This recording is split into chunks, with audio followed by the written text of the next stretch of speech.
고난을 좋아하는 사람은 한 사람도 없습니다. 어떻게 해서든지 이 고난이 나에게서 멀어지기를, 이 고난이 나를 피해가기를 모두 다 원합니다. 그럼에도 불구하고 우리의 삶은 고난의 연속입니다. 그것이 바로 삶이고 그것이 바로 인생이에요. 하지만 하나님께서는 뭐라고 말씀하십니까? 고난 당하는 것이 내게 유익이다, 이렇게 말씀하시죠. 시편 119편 71절 말씀. 고난 당한 것이 내게 유익이라, 이로 인하여 내가 주의 율례를 배우게 되었나이다. 아멘. 고난이 유익이 될 수 있는 단 한 가지 조건은 그 고난을 통해서 하나님을 만나는 것입니다. 그 고난을 통해서 주님의 말씀을 배우고 하나님의 율례를 배울 때 그 고난이 우리에게 유익이 되는 것입니다. 오늘 우리가 읽은 베드로서는 많은 고난 가운데 있었던 흩어진 성도들을 향해 베드로가 쓴 서신이에요. 여러분, 이 서신서를 받아들고 있는 이 흩어진 성도들, 왜 흩어졌습니까? 예수님을 믿는 그 이유 하나 때문에 흩어진 거예요. 박해를 받아서 다 흩어지게 된 것이죠. 자, 베드로전서 1장 1절 말씀을 우리 한번 같이 읽어봅시다. 시작. 예수 그리스도의 사도인 베드로가 본도와 갈라디아와 갑바도기아와 아시아와 비두니아에 흩어져서 사는 나그네인들, 택하심을 입은 이들에게 이 편지를 씁니다. 아멘. 흩어져 사는 나그네들인, 그렇습니다. 우리는 다 나그네입니다. 우리의 집은 이곳에 있지 않아요. 우리의 집은 영원한 하늘나라임을 믿으시기 바랍니다. 그럼에도 불구하고 우리가 이 땅에 살아가면서 연약해질 수밖에 없는 이유는 끊임없는 박해와 고난이 뒤따르기 때문이에요. 베드로 사도는 이것을 알기에 지금 흩어져 있는 성도들을 향해 편지를 쓰고 있습니다. 이 편지에 그렇다면 주제가 무엇일까요? 박해로 인해서, 고난으로 인해서 흩어져 있는 성도들이 가장 원했던 말씀은 어떤 말씀이었을까요? 그것은 바로 희망의 말씀이었습니다. 그래서 베드로서를 읽을 때마다 우리는 무엇을 기억할 수 있습니까? 하나님께서 우리에게 주시는 희망을 다시금 기억할 수 있습니다. 오늘 이 자리에 참석한 저와 여러분들이 하나님께서 주시는 그 희망 가운데 다시금 일어서실 수 있기를 주님의 이름으로 축복합니다. 하나님의 선물 가운데 그래서 가장 가슴 뛰는 선물이 있다면 희망이라는 선물일 거예요. 왜냐하면 희망을 가진 사람은 미래를 향해, 내일을 향해 달려갈 수 있기 때문입니다. 자, 그렇다면 희망이라는 선물은 구체적으로 무엇을 의미하고 있습니까? 첫째로 우리의 희망은 바로 부활하신 예수 그리스도입니다. 우리가 주님을 만난 사건은 희망의 시작입니다. 희망의 출발이에요. 나를 찾아오신 주님은 인생 최대의 절망인, 모든 사람들이 가지고 있는 그 최고의 절망인 죽음을 이기시고 부활하신 분입니다. 그 부활하신 주님을 내 인생의 주님으로, 내 인생의 주인으로 영접하는 순간 우리는 새 생명을 선물로 얻게 됩니다. 그 결과 우리는 새로운 희망, 영원히 사라지지 않는 소망, 살아있는 소망을 가지게 됩니다. 오늘 본문 3절 말씀을 다시 한번 읽어볼까요? 3절입니다. 시작. 우리 주 예수 그리스도의 아버지 하나님을 찬송하리로다. 그의 많으신 긍휼대로 예수 그리스도를 죽은 자 가운데서 부활하게 하심으로 말미암아 우리를 거듭나게 하사 산 소망이 있게 하시며. 아멘. 우리를 거듭나게 하사, 다시금 새롭게 하사 무슨 소망을 주셨다고요? 살아있는 소망을 주셨다고요. 살아있는 소망이 저와 여러분들 안에 있기 때문에 우리는 하나님을 찬양할 수 있는 거예요. 하나님께 감사할 수 있는 것입니다. 우리 찬양대가 매일매일 살아있는 소망을 가지시고 하나님을 찬양하는 위대한 찬양대가 되기를 주님의 이름으로 축복합니다. 아멘. 네, 아멘. 네. 그래요. 하나님이 주시는 소망은 죽은 소망이 아니에요. 하나님이 주신 소망은 살아있는 소망입니다. 이게 뭐 적절한 비유가 될는지 모르겠지만 여러분, 죽은 것보다 산 게 비싸지 않습니까?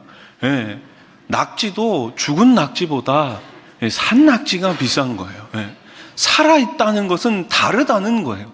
살아있다는 것은 희망이 있다는 것이고, 살아있다는 것은 생명이 있다는 것이고, 살아있기 때문에 역사하는 것입니다. 우리가 믿는 하나님은 죽은 하나님이 아니라 우리가 믿는 하나님은 살아있는 하나님임을 믿으시기 바랍니다. 살아있는 하나님은 오늘도 내 삶 가운데 찾아와 주셔서, 여러분들의 가정 가운데, 여러분들의 일터 가운데 찾아와 주셔서 오늘도 우리가 생각하지 못한 것들을 이루시고 역사하실 것을 믿으시기 바랍니다. 그 사랑 때문에, 그 하나님의 사랑 때문에 예수님이 이 땅에 오셨고, 예수님이 나를 위해 죽으셨고, 예수님이 나를 위해 사흘 만에 다시 부활하신 것입니다. 그리고 지금도 우리와 함께 영원토록 함께 해주시겠다고 약속하신 그분이 우리의 희망 예수 그리스도이십니다.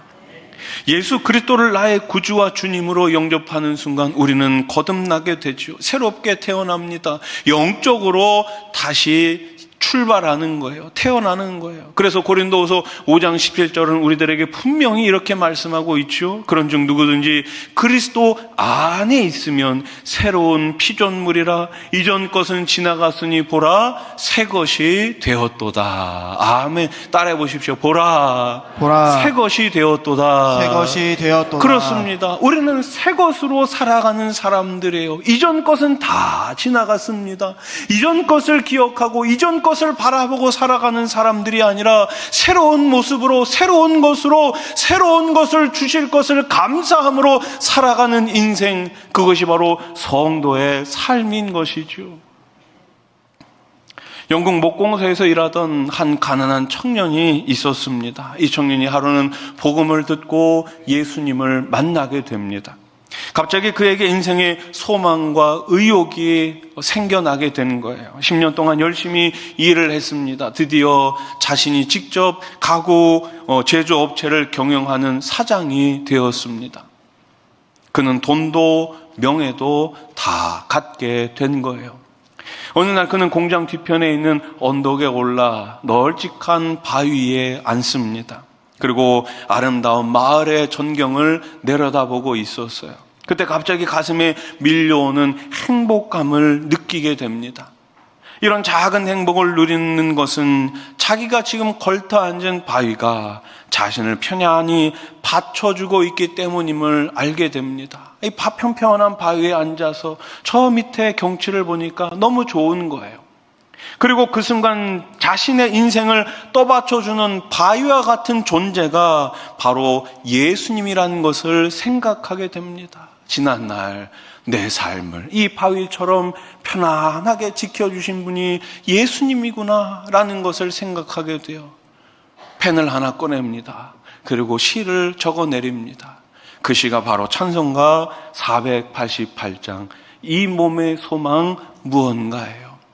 에드워드 모토의 이 찬송가 488장 1절은 이렇게 시작하죠. 이 몸의 소망 무언가 우리 주 예수 뿐일세.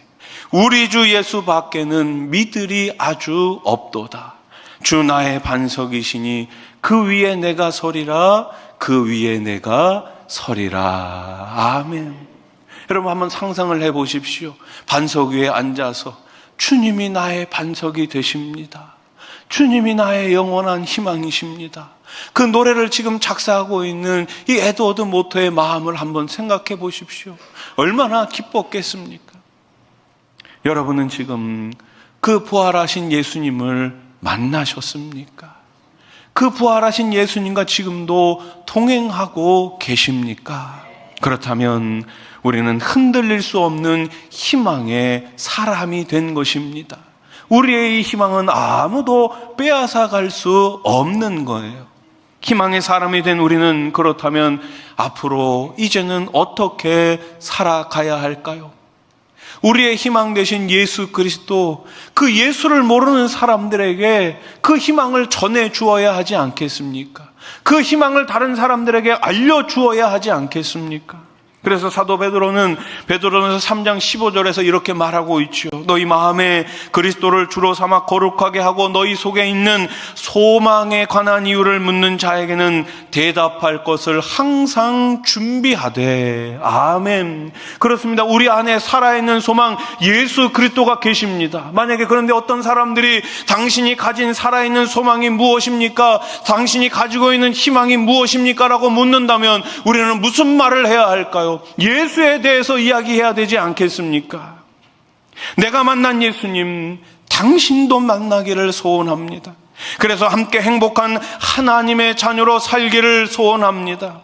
예수 그리스도만이 우리의 유일한 희망이십니다. 그분은 죽으셨지만 다시 부활하셨습니다. 우리가 이것을 전해야 하지 않겠습니까? 사랑하는 성도 여러분, 부활하신 주님을 일평생 전하며 살아가시기를 우리 주님의 이름으로 축원합니다. 두 번째, 우리에게 주신 희망이 무엇입니까? 그것은 바로 하늘나라의 기업입니다. 그런데 이 하늘나라의 기업은 어느 날 갑자기 주시는 것이 아니라 이미 준비된 하늘나라의 기업인 거예요. 따라해 보십시오. 준비되었습니다. 준비되었습니다. 여러분, 염려할 필요 없어요. 걱정할 필요 없어요. 하나님께서 다 예비해 놓고 준비하시고 계십니다. 때가 되면 우리에게 다 나누어 주시는 것이 하늘나라의 기업인 거예요. 자, 오늘 보면 4절 말씀을 다시 한번 읽어봅시다. 4절 시작. 썩지 않고 더럽지 않고 쇠하지 아니하는 유업을 있게 하시나니 곧 너희를 위하여 하늘에 간직하신 것이라. 아멘. 하늘에 간직하신 것이라. 아멘. 여러분, 하늘에 있기 때문에 그 누구도 빼앗을 수 없는 거예요. 하늘에 있는 것을 누가 빼앗겠습니까? 하나님께서 지금도 지키시고 보호하시고 계신데 우리의 기업을 누가 빼앗을 수 있겠습니까? 근데 여러분, 한번 생각해 보십시오. 이 땅에 있는 수많은 것들 다 사라져 갑니다. 다 사라져 가요. 영원한 것은 없습니다. IMF 위기가 찾아왔을 때, 외환위기가 찾아왔을 때 그 유명한 대기업이 무너지는 것을 우리가 직접 보지 않았습니까? IMF 외환위기 때 은행이 문을 닫는 것을 우리가 직접 보지 않았습니까? 이 땅에 영원한 것은 없습니다. 제가 어렸을 적만 해도 이 소니라는 제품이 정말 좋았어요. 그래서 어렸을 때 저 초등학교 다닐 때 저희 반에 이 소니 그 카세트 그거 하나만 갖고 있어도 정말 인기 짱이었어요. 근데 지금은 소니라는 제품을 찾아볼 수가 없잖아요. 다 사라져 갑니다. 이 땅에 영원한 기업은 없습니다. 하나님만이 영원한 기업이 되십니다. 성경은 지금 그런데 우리의 기업을 뭐라고 설명하고 있어요? 하늘나라의 기업은 썩지 않는다, 더러워지지 않는다, 쇠하지 않는다, 망하지 않는다고 설명하고 있어요. 왜입니까? 바로 하나님께서 이것을 꼭 붙잡고 계시기 때문이에요. 이 세상은 여전히 썩는 것, 더러워지는 것, 사라져 버릴 것을 소망하며 살고 있지만 우리는 변하지 않는 하나님께서 주시는 영원한 천국, 하늘나라 그 기업을 소망하며 희망하며 살고 있는 사람들입니다. 그렇다면 어떻게 살아야 되겠습니까? 에드워드 모턴은 그의 삶이 마지막이 이랬어요. 그가 천국 소망을 가지고 욕심 없이 가구 사업을 하다 보니 점점 기업이 더 번창해집니다.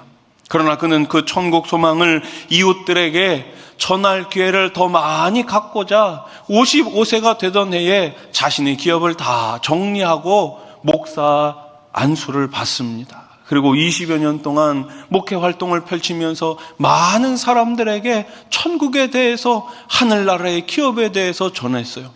77세가 되던 해 그의 평생의 소원처럼 교회 강단에서 말씀을 마치고 내려온 후 하늘나라의 부름을 받게 됩니다. 그가 남긴 찬송가 488장의 3절, 4절 가사가 무엇입니까? 3절, 세상에 믿던 모든 것 끊어질 그날 되어도 구주의 언약 미사와 내 소망 더욱 크리라. 4절 가사는 어떻습니까? 우리 한번 같이 읽어볼까요? 4절 시작. 바라던 천국 올라가 하나님 앞에 배울 때 구주의 의를 힘입어 어여시 바로 서리라. 아멘. 아멘. 바라던 천국 올라가 하나님 앞에 배울 때 구주의 의를 힘입어 어여치 바로 서리라. 우리 사랑하는 수원하산교회 성도님들 모두가 다 바로 그 마지막 날 하나님 앞에 그 믿음 가지고 어여치 서시는 예수 그리스도의 참된 제자, 예수 그리스도의 참된 일꾼들 되시기를 주님의 이름으로 축원합니다. 마지막 셋째로 우리의 희망은 무엇입니까? 하나님의 능력과 하나님의 보호하심이에요. 하나님의 능력과 하나님의 보호하심은 무궁무한합니다. 여러분, 하나님의 능력과 하나님의 보호하심을 제한하지 마시기 바랍니다. 그분은 끝까지 우리의 오른손을 붙들고 계시고 영원토록 우리와 함께 하시겠다고 약속해 주셨습니다. 주님은 우리에게 천국을 보장해 주신 다음에 그냥 내버려 두시는 분이 아니시지요. 하나님은 우리에게 선물로 주신 희망이 흔들리지 않도록 우리의 믿음과 구원을 능력으로 보호해 주시는 분이에요. 오늘 보면 우리에게 두 가지를 약속하고 있죠. 첫 번째는 무엇입니까? 우리의 구원이 유지되도록 하나님의 능력으로 도와주시겠다는 거예요. 두 번째는 무엇입니까? 우리가 시험이나 시련 속에서도 잘 버틸 수 있도록 하나님의 능력으로 지켜주시겠다는 것입니다. 만일 우리가 얻은 구원이 언제라도 다시 잃어버릴 수 있는 것이라면 우리의 신앙생활이 얼마나 불안정해지겠습니까? 내가 조금만 잘못하거나 조금만 죄를 짓는다거나 그럴 때마다 우리의 구원이 취소된다면 우리가 어떻게 희망을 가지고 소망을 가지고 살 수 있을까요? 내가 하나님 앞에 제대로 헌신하지 못하고 제대로 바로 서지 못한다면 그때마다 하나님께서 우리를 징계하시고 구원을 취소하신다면 어떻게 여기에 바로 설 수 있는 사람이 있겠습니까? 하나님은 그런 분이 아니신 거예요. 하나님은 우리의 구원을 취소하시는 분이 아닙니다. 우리가 비록 연약하고 우리가 비록 넘어질지라도 하나님은 끝까지 우리와 동행하시고 우리를 다시금 일으켜 세워주시는 분입니다. 그래서 요한복음 10장 28절에서 뭐라고 말씀하고 있어요? 내가 그들에게 영생을 주노니 영원히 멸망하지 아니할 것이요 또 그들을 내 손에서 빼앗을 자가 없느니라. 아멘. 우리는 하나님의 것입니다. 하나님은 우리를 빼앗기는 분이 아니세요. 우리가 비록 넘어지고 좌절하고 비록 약할지라도 하나님은 다시금 새롭게 하시고 강하게 하셔서 우리를 마침내 천국까지 인도해 주고 계심을 믿으시기 바랍니다. 신학적으로 이것을 우리는 성도의 견인이라고 불러요. 따라해 보십시오. 성도의 견인. 성도의 견인. 자동차가 고장이 나면 견인차가 오지 않습니까? 레카가 오는 거예요. 그래서 이 고장난 자동차를 어떻게 합니까? 공업사까지, 공장까지 끌고 간단 말이에요. 고장난 자동차를 버리는 사람은 아무도 없어요. 혹시 버리실 분 있으면 저한테 전화하십시오. 네. 고장난 자동차라도 끌고 가는 거예요. 다시 고치면 되는 거예요. 새롭게 되는 거예요. 비록 우리가 오늘 연약하여 넘어질지라도 하나님께서는 그 자녀를 끝까지 세상 끝날까지 영원히 함께 하시겠다고 약속하셨음을 믿으시기 바랍니다. 그래서 우리가 가지고 있는 희망은 죽은 희망이 아니라 살아있는 희망이 되는 것입니다.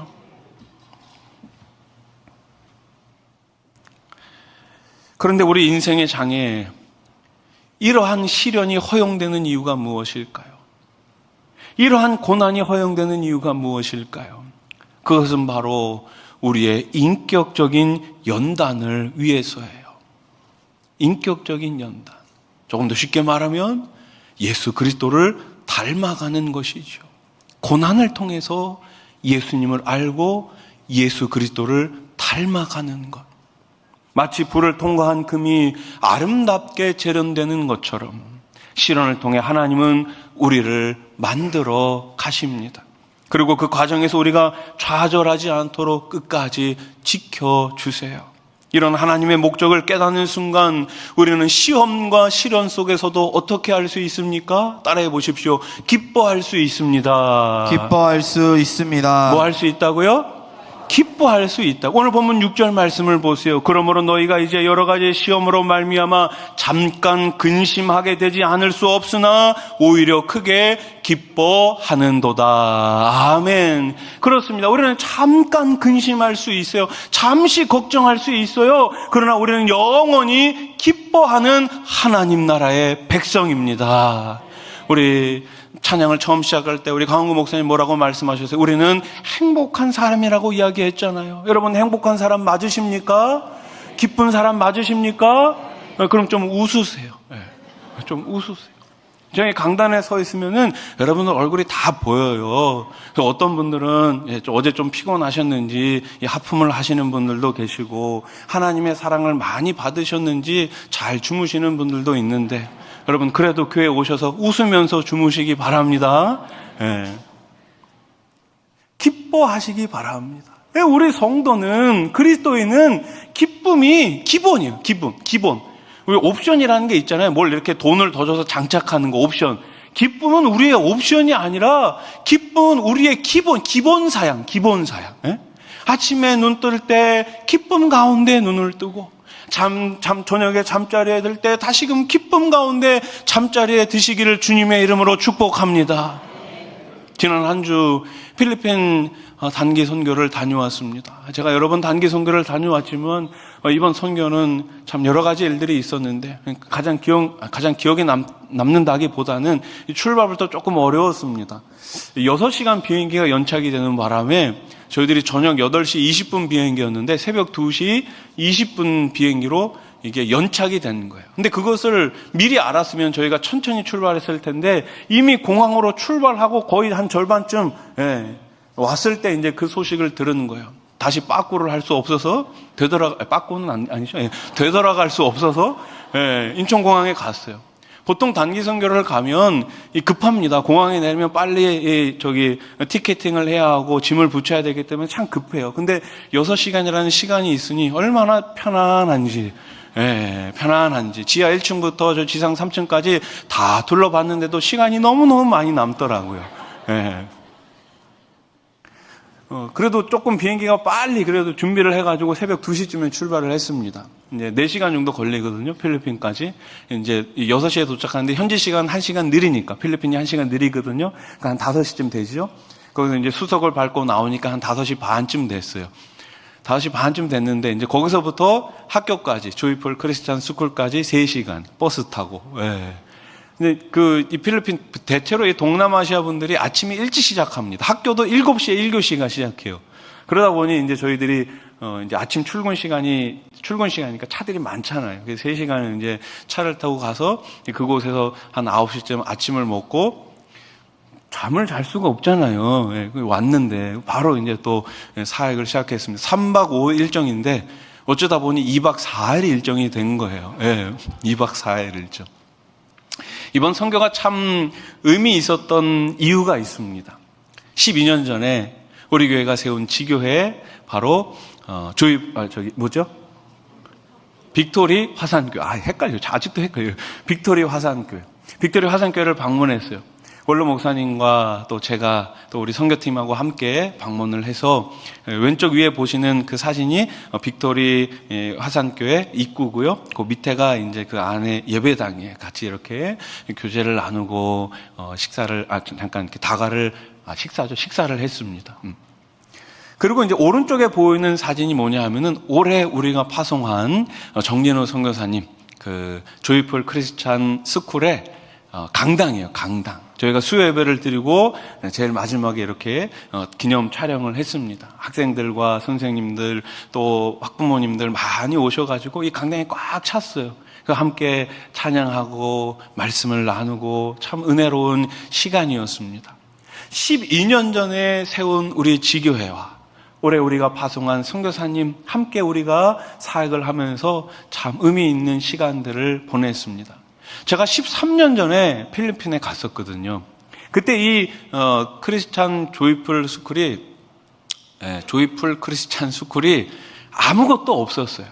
아무것도 없어. 그냥 천막 하나 쳐놓고 그냥 비 피할 수 있을 정도로 그냥 천막 하나 쳐놓고 거기서 20-30명의 아이들을 가르치고 계셨었어요. 그때 선교사님께서 이 토목 작업, 이 땅을 이렇게 일구고 계셨죠. 14년이 지난 지금 3층짜리 건물 2개가 올라와 있습니다. 아마 2년 전인가 우리 교회 성도님들도 헌금을 해주셔가지고 교실이 아름답게 잘 완공이 됐는데 1학년부터 12학년까지 모든 교실이 다 완공이 된 거예요. 학생들이 얼마나 많이 있는지 몰라요. 아이들 얼굴을 보는데 너무 다 기뻐하는 거예요. 너무나 그 행복한 모습을 저희들이 보고 왔습니다. 또 엘빈 목사님께서 본인이 개척한 또 5개의 지교회 가운데 2개의 교회를 저희들이 방문해서 함께 교제를 나누고 왔습니다. 참 의미 있는 시간이었어요. 또 이번에 우리 선교팀은 총 27분이었는데 다 장년분들만 갔습니다. 청년 한 명 없이 다 장년분들만, 80이 넘으신 권사님부터 해가지고 참 많은 분들이 끝까지 건강하게 잘 참여할 수 있었습니다. 우리 성도님들의 기도와 후원 덕분입니다. 감사합니다. 제가 이번 선교를 통해서 가장 기억에 남는 거는 학생들의 가정 방문이었습니다. 우리가 도착해서 학생들의 가정을 방문했어요. 수요일 날 방문을 했는데 한 분이 그러시더라고요. 야, 우리나라 70년대만도 못한 것 같다. 어떻게 보면 아마 6.25 지나고 나서 그때 모습 아닌가 이런 말씀을 하시더라고요. 정말 이 지역 자체가 좀 열악합니다. 정말 힘듭니다. 뭐 집이라고 해봐야 지금 뭐 사진상으로 봐서는 좀 그래도 괜찮게 나왔지만 거기 가보면 정말 형편이 없습니다. 야, 어떻게 여기서 사람이 살 수 있을까? 이런 곳에서 어떻게 마을을 꾸리고 살 수 있을까? 그런데 거기에 참 많은 사람들이 살고 있어요. 아이들도 정말 많이 있어요. 근데 그 중에 하나가 이제 왼쪽 아래 사진 보시면은 산이 보이잖아요. 네, 산이거든요. 네, 이 산에서 학생이 옵니다. 산꼭대기에서 오는 거예요. 그러니까 여기까지 차가 안 가요. 그래서 우리 선교팀원들도 차를 타고 내려가지고 걸어서 한 15분, 20분을 또 걸어가요. 그 더운데 우리 남기준 장로님 다녀오셨는데도 땀이 계속 흐르시더라고요. 도대체 뭐 하다 오셨나 이렇게 보니까 여기를 다녀오셨더라고요. 정말 힘드셨을 거예요. 그런데 여기서 학교까지 걸어서 1시간 이상이 걸립니다. 뭐 차는 당연히 없고 돈도 없으니까 뭐 탈 수 있는 이동수단이 없죠. 그럼에도 불구하고 그 어린아이가 걸어서 학교까지 1시간 이상을 걸어서 왔다가 또 마치고 1시간 이상을 걸어서 집으로 산 꼭대기로 올라가는 거예요. 그 아이가 12년이 지난 지금 그 학교의 교사가 됐습니다. 에스더라는 선생님인데 제가 가만히 생각해 봤어요. 이 아이들에게 무엇이 희망일까? 이 아이들에게 무엇이 소망일까? 선교사님은 그것을 이 아이들에게 가르쳐주기 위해서 학교를 세우셨고 이 아이들에게 교육과 함께 복음을 전하셨던 것입니다. 여러분, 우리의 희망은 무엇입니까? 예수 그리스도입니다. 예수 그리스도가 우리의 희망인 거예요. 선교사님이 그런 말씀을 하셨어요. 이 파송교회가 없으니까 참 많이 외로웠다고, 참 많이 힘들었다고. 물론 물질적인 도움 때문에 그런 것만은 아니겠죠. 여러분 한번 생각해 보십시오. 누군가가 나를 위해 계속해서 기도해주고 있다. 이거보다 더 큰 힘이 어디 있을까요? 그런데 우리 교회가 파송교회가 되고 나니 너무나 기쁘시다는 말씀을 하시는 거예요. 돌아오는 길에 한 집사님께서 저에게 이런 말씀을 하시더라고요. 120년 전에 이 땅에 오신 선교사님들 정말 외로우셨겠습니다. 얼마나 외로우셨을까요? 뭐 지금이야 그래도 전화할 수 있잖아요. 기술이 얼마나 많이 좋아졌습니까? 영상으로 통화할 수 있어요. 그런데 120년 전을 한번 상상해 보십시오. 아무것도 없었습니다. 부모도 자녀도 친구들도 생사를 알 수 없는 상황 속에서 내 뜻대로 하나 되는 것 없는 그 먼 타국 땅에서 우리 선교사님들 얼마나 외로우셨겠습니까? 그럼에도 불구하고 그 수많은 선교사님들이 이 땅을 찾아온 이유가 무엇일까요? 우리에게 희망이 어디에 있는지를 알려주시기 위해 오신 것입니다. 제가 우리 아이들, 우리 자녀들, 우리 주일학교가 희망이라고 기도를 드렸었는데 가만히 생각해 보니까 그렇게 기도하는 것보다는 하나님, 우리 자녀들이 영원한 희망인 예수님을 알게 해 주시옵소서. 영원한 소망인 예수 그리스도를 만나게 해 주시옵소서. 이렇게 기도해야 되겠다라는 생각이 들더라고요. 사랑하는 성도 여러분, 예수님이 희망이십니다. 그 예수님께서 우리들에게 영원한 하늘나라의 기업을 예비해 놓고 계십니다. 이번 한 주도 그 예수님 안에서 참된 희망의 삶을 살아가시기를 우리 주님의 이름으로 간절히 축원합니다.